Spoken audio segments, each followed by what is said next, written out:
E aí pessoal, tudo bom com vocês? O meu nome é Aldrin de Carvalho e esse aqui é o canal do Aldrin, que é o meu canal. E hoje a gente está aqui para continuar com a nossa resenha da história da filosofia do Giovanni Reale e do Dario Antici. Agora vamos para o nosso terceiro vídeo a respeito de Platão, onde nós vamos falar da dialética platônica e da questão do conhecimento de maneira geral. Bom, depois da gente já ter visto aquela coisa do mundo das formas, né, do hiperurânio platônico, do mundo das ideias, né, como geralmente é chamado, a gente vai falar agora da teoria do conhecimento, que está intimamente relacionada com essa questão do mundo das ideias.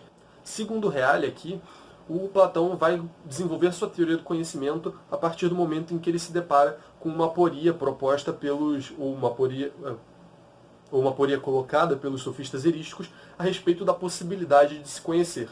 Eles diziam que é impossível investigar e conhecer aquilo que ainda não se conhece, porquanto, mesmo que se viesse a descobri-lo, seria impossível identificá-lo, pois faltaria o meio para a realização da identificação. Nem mesmo que já se conhece pode ser investigado, precisamente porque já é conhecido. Bem, o que esse problema quer dizer? O que os sofistas estão dizendo quando eles dizem isso? Basicamente, o que eles estão falando aqui é que quando eu me deparo com algo absolutamente novo, né, se eu me deparar com algo absolutamente novo, eu não vou conseguir reconhecê-lo, se for absolutamente novo. Porque, para eu reconhecer o que está se apresentando a mim agora, né, para eu descobrir essa coisa nova, e ter certeza de que eu descobri, que eu cheguei ao conhecimento dessa coisa, eu precisaria ter um conhecimento prévio dessa coisa com o qual eu pudesse comparar, né, esse meu contato agora, para ver se de fato eu alcancei a verdade desse objeto. Então, isso de alguma forma já pressuporia que eu já conhecesse aquele objeto antes e que esse objeto que eu estou conhecendo agora não é um objeto novo. Né? Significaria que eu já tive contato com esse objeto. Nesse sentido, se torna meio que necessário que a gente já conheça essas coisas. Mas se a gente já conhece essas coisas, então não faz sentido investigar. Né? Nas palavras do Reale aqui, nem mesmo o que já se conhece pode ser investigado, precisamente porque já é conhecido. Então a investigação, a busca do conhecimento, deixa de fazer sentido. Porque, de um certo lado, parece que a gente já tem esse conhecimento na gente. Mas se a gente já tem esse conhecimento, não faz sentido a gente buscar, a gente fazer esse reconhecimento das coisas, dizer que isso é isso e aquilo é aquilo. Isso pressuporia que você já tivesse um conhecimento anterior dessa coisa, e aí, como eu disse, não faz mais sentido essa investigação. Bem, se você não consegue identificar algo absolutamente novo, ao mesmo tempo parece que o conhecimento, né, o processo de você conhecer não faz sentido, já que você já deve ter conhecido aquela coisa antes, né, como é que o Platão justifica esse processo que acontece com a gente o tempo todo? Né, os diálogos socráticos são um constante progresso no conhecimento. Né, constantemente, Sócrates está levando seus interlocutores a conhecer coisas. Né? Então, como que isso é possível? Né? Como é que a gente resolve esse problema? Né? Claramente aí existe uma aporia, existe um problema que parece não ter solução. E o Platão vai dizer o seguinte, ele vai dizer que o que a gente chama de conhecimento, na verdade é um reconhecimento. É um tipo de anamnese. Né? Essa palavra é importante para o pensamento platônico. Nas palavras do Reale aqui, o conhecimento é anamnese, ou seja, uma forma de recordação, um emergir daquilo que já existe desde sempre no interior da nossa alma. Então esse processo que o Platão defende, escreve sobre, né, e como que imita nos seus diálogos, ele passa a fazer sentido na medida em que não é um processo de se conhecer algo que não se conhece, mas de lembrar de algo, de rememorar de algo, de fazer esse esforço anamnético para tentar trazer de volta essa lembrança, esse reconhecimento daquela coisa que se está querendo identificar. E o Platão vai basicamente se usar de dois suportes para isso. Ele vai ter um fundamento mítico e um fundamento mais racional, mas eles estão intimamente relacionados, como a gente vai ver agora. Como a gente já falou várias vezes, o Platão e vários outros filósofos da antiguidade herdaram características dos órficos. E existe no orfismo uma ideia de uma alma que reencarna, né? E no pitagorismo também, é uma influência do Platão muito importante. Então, existe uma alma que encarna e que já viveu sucessivas vidas e já contemplou o mundo após a morte e o mundo da vida. Então, ele vai pegar essa ideia e vai dizer que, como a alma já viu tudo que há na vida e após a vida, ela já possui desde sempre esse conhecimento nela própria. E o que ela faz é simplesmente explorar internamente essas ideias, né, as formas, e assim conseguir fazer o que a gente chama de conhecimento, né, que nada mais é do que um reconhecimento, que uma anamnese. O aspecto mitológico disso surge exatamente porque não é como se isso por si fosse uma explicação absolutamente racional. Né? Ele, de alguma forma, herda isso do orfismo, mas logo em seguida ele vai como que constatar que isso meio que precisa ser verdade. Né? E o que ele vai fazer para isso é pegar o escravo Menon, né, do diálogo Menon, e vai fazer com que ele resolva um problema de geometria, sendo que ele nunca teve instrução em questão de geometria, né? Ele era um escravo. Então, ele não tinha conhecimento nenhum de geometria, e Sócrates, através da dialética, no diálogo, conseguiu fazer com que ele encontrasse essa resposta dentro dele. Daí, como que refutando essa ideia de que de que as pessoas precisam aprender alguma coisa durante a vida para poder descobrir essas formas e o conhecimento dentro delas.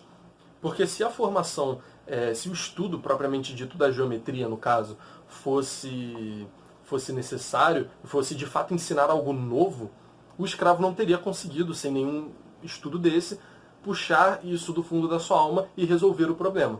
Então, fica evidente que o Platão usa isso como um tipo de prova de que não, realmente é assim que as coisas se dão. E o Reale vai mencionar também aqui um pedaço do diálogo Fédon, em que também existe um argumento e algo que vai nessa direção para explicar toda essa questão do conhecimento e de como ele se dá. Ele vai dizer aqui que Platão vai argumentar nesse diálogo que os dados que a experiência nos fornece, todos os dados sem exceção, não se adequam jamais de maneira perfeita às noções correspondentes que nós temos.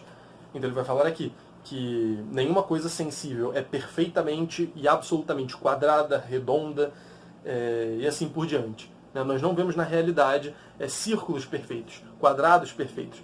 Nós vemos apenas coisas que nós dizemos que são redondas e quadradas, só que sempre falta algo a elas para que elas sejam de fato redondas e quadradas. Né? Mas, ainda assim, nós conseguimos conceber um círculo perfeito, um quadrado perfeito. Como que isso é possível, então? Bom, nesse sentido, é evidente que existe certo desnível entre os dados da experiência e as noções que nós possuímos. As noções contêm algo a mais do que os dados da experiência. Qual a origem, porém, desse algo mais? Se, como vimos, não deriva, nem pode estruturalmente derivar dos sentidos, já que eles estão dando essa informação claramente incompleta para a gente, nós podemos identificar isso, só resta concluir que essa informação deriva de nós mesmos, mas não pode vir de nós como uma criação do sujeito pensante, né? Não é um tipo de subjetivismo moderno, né, em que nós criamos as coisas na nossa cabeça, não tem nada a ver com isso.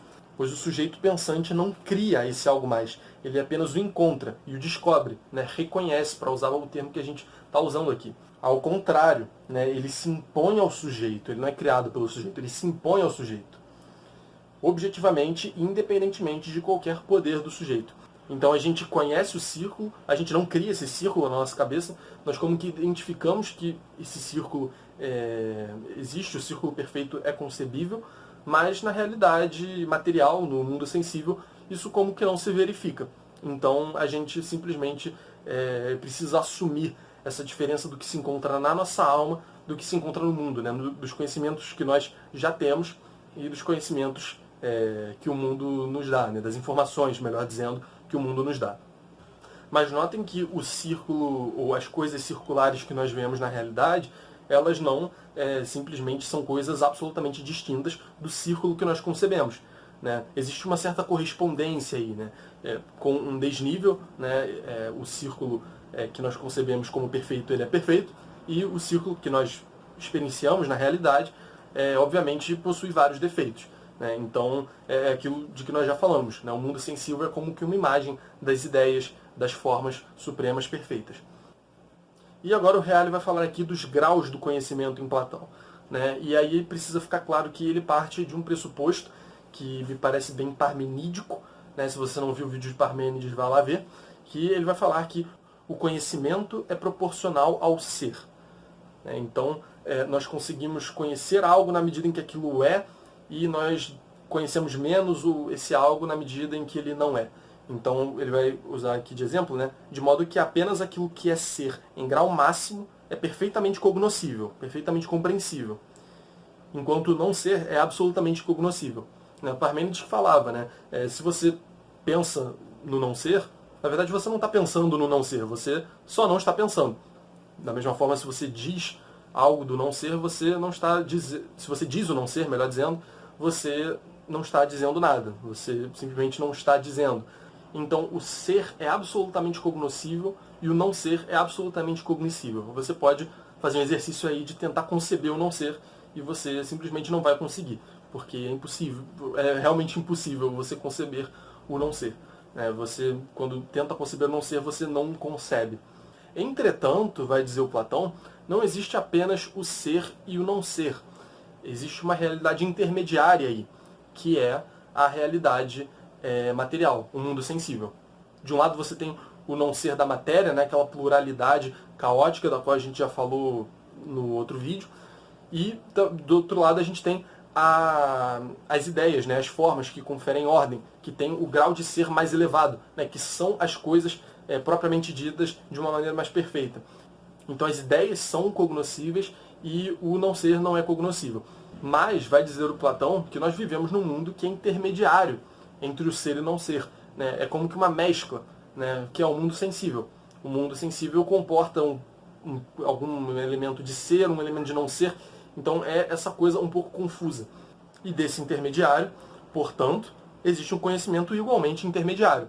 Né? Se eu posso conceber as ideias que são ser maximamente, se eu posso concebê-las perfeitamente com a minha alma, e a matéria pura, digamos assim, eu não posso conceber, o mundo sensível ele está no intermediário que permite que a gente conheça mais ou menos as coisas daqui. Então, o mundo sensível ele fornece a nós o material para nós formarmos aquilo que o Platão chama de doxa, ou de opinião, que não denota uma certeza absoluta, como é o caso de quando falamos das ideias. A partir das ideias nós conseguimos ter conhecimentos verdadeiramente certos, e também não é o não ser absoluto. Né? Nós podemos falar das coisas do mundo sensível em algum grau, ainda que imperfeitamente. Então o conhecimento que o mundo sensível nos fornece é, de algum modo, imperfeito. Essa é a ideia central aqui dessa parte. Mas o Platão vai dizer aqui que a opinião é quase sempre enganadora. Pode até ser verdadeira e reta, mas jamais pode possuir em si mesma a garantia de sua retidão, permanecendo assim sempre sujeita a alterações, assim como mutável é o mundo sensível e ao qual ele se refere. E aí, para fundamentar a opinião, para a opinião poder ter um status de verdadeira, ela precisa se articular com as ideias supremas.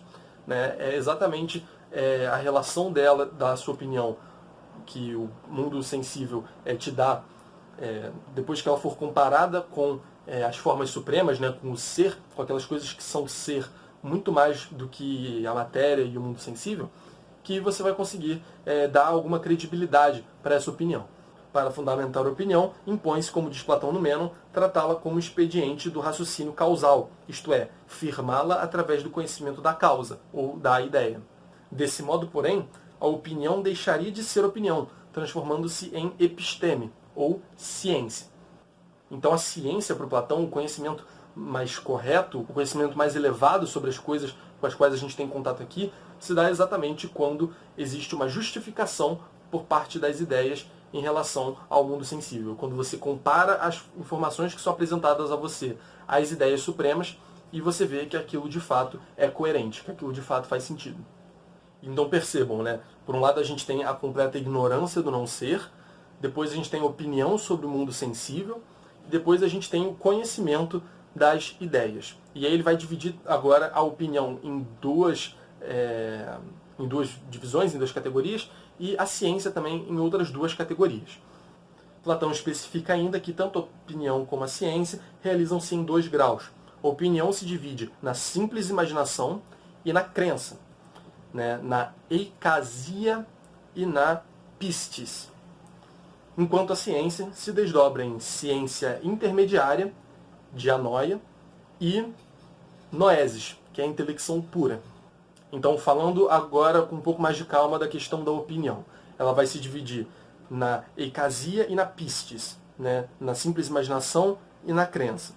A simples imaginação, ela se refere às sombras e às imagens sensíveis das coisas, ao passo que a pistis corresponde às coisas mesmas. Então, a pista está num grau um pouco mais acima, né? Ela está se referindo à própria coisa, e não à imagem daquela coisa. Aí, acima disso, então, a gente tem agora a ciência, a episteme, que pode ser dividida em duas. Na noesis, que é o grau mais elevado, e na dianoia.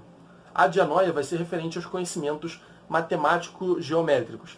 Lembre-se de que falamos no outro vídeo que os entes matemáticos no Platão, na escala ontológica, né, eles são como que intermediários entre o mundo sensível e as ideias supremas. Porque apesar de eles não serem ideias, né, eles não serem formas perfeitas e unas, etc., eles ainda assim não são concretos, não estão no mundo sensível.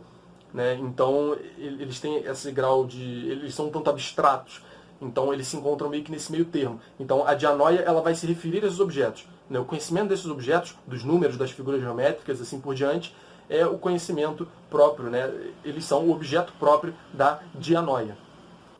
E acima da dianoia, por fim, nós temos então a noesis. Essa sim é o conhecimento das formas puras, né? Das ideias, que são os modelos, os paradigmas, enfim, já falamos disso bastante por aqui.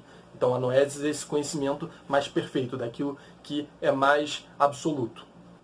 Bem, feitas essas distinções então dos diversos graus de conhecimento dentro da doutrina platônica, o Reale agora vai falar um pouco sobre o processo da noesis, que então é essa contemplação das formas.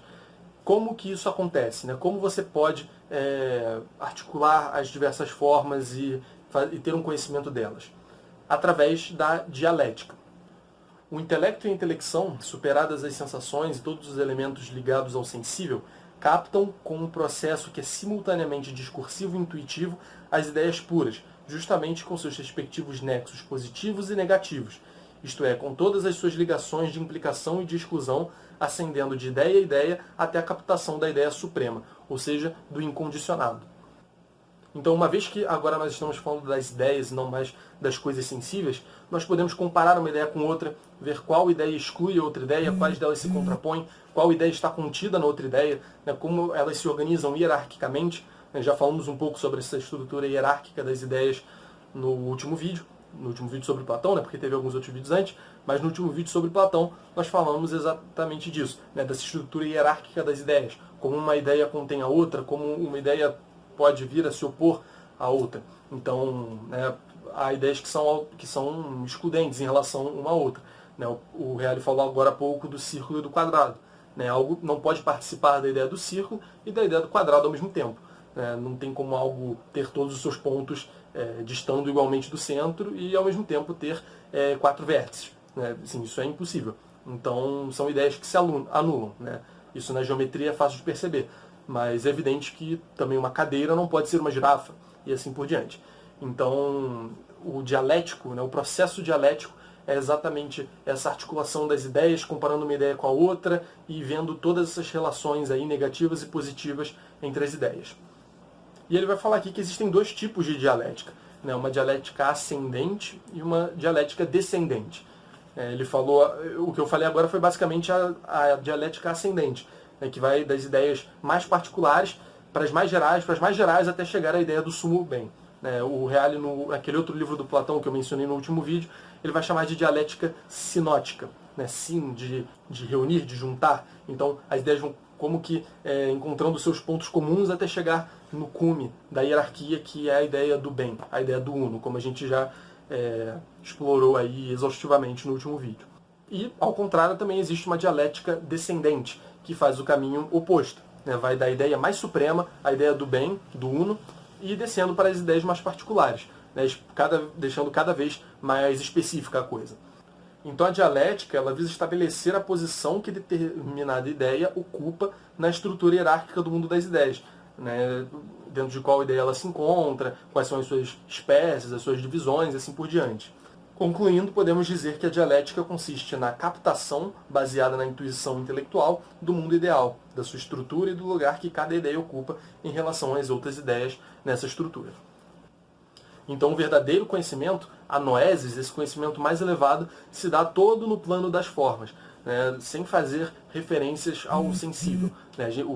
o intelecto já se libertou do sensível e agora está trabalhando apenas com as formas, com aquelas ideias que são perfeitas, com aquelas realidades que são sumamente ser e que então podem ser objeto de uma ciência efetivamente certeira. Bom, pessoal, esse foi o vídeo de hoje. Eu espero que eu tenha ajudado você aí. Espero que tenha ficado um bom vídeo. Não se esqueça de comentar alguma coisa aqui embaixo, deixar um gostei, assistir o resto da nossa playlist, dar uma olhada nos outros projetos aqui do canal. Se quiser me chamar para trocar uma ideia no Instagram também, tamo junto aí, pode chamar. E é basicamente isso. Obrigado.